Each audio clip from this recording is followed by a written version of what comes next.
प्रियंका जी ने सही कहा है। कांग्रेस के लोग बहुत कांपते हैं, इतना कांपने लगे हैं कि राहुल गांधी से उन्होंने विनती की है कि दिल्ली में आप भाषण मत दीजिएगा, वरना हम लोग कांपने लगेंगे और आम आदमी पार्टी जीतने लग जाएगी। संविधान को कुचलने का काम अगर किसी ने किया है तो उनके परिवार के लोगों ने किया कि दोस्त दोस्त ना रहा, प्यार प्यार ना रहा, जिंदगी मुझे तेरा एतबार ना रहा। आजकल अरविंद केजरीवाल ये गाना गा रहे हैं आम आदमी पार्टी के लिए, और 6 महीने पहले गा रहे थे हम साथ साथ हैं, अब हो गए हम आपके हैं कौन। प्रियंका जी कह रही है कि लोग राहुल गांधी को देखकर कांपते हैं। इस बात से मैं एग्री करता हूँ।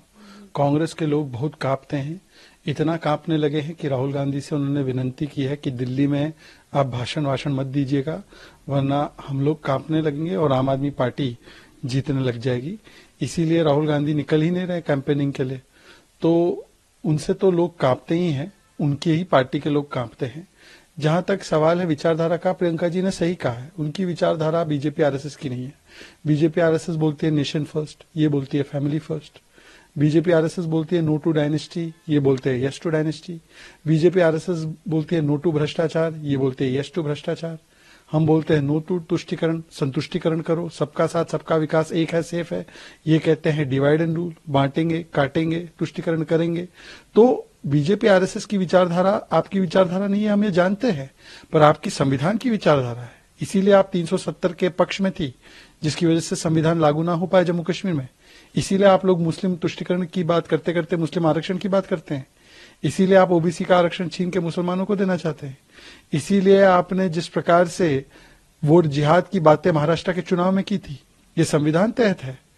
तो मुझे लगता है कि आज संविधान की दुहाई प्रियंका वाड्रा जी ना दे।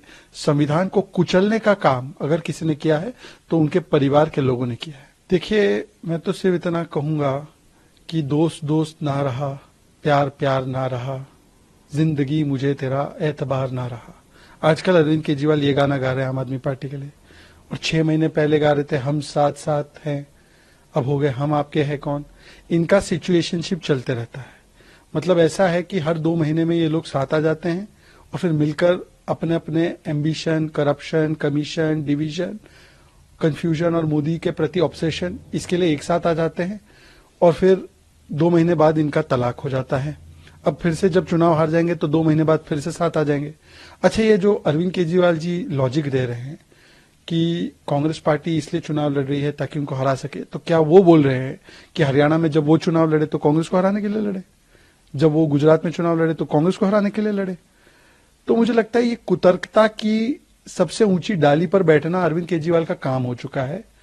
और अगर इतने ही खराब है कांग्रेस वाले तो इंडिया अलायंस में काहे एक साथ बैठे हो? अभी 6 महीने बाद फिर से दोस्ती कर लेंगे और फिर गाली देने लगेंगे। तो ये इनका रोज का चलते रहता है। ये सिचुएशनशिप में है, फ्रेंडशिप विद बेनिफिट है। कभी मूड आता है तो फ्रेंडशिप कर लेते हैं, वरना एक दूसरे को गालियां बकते हैं।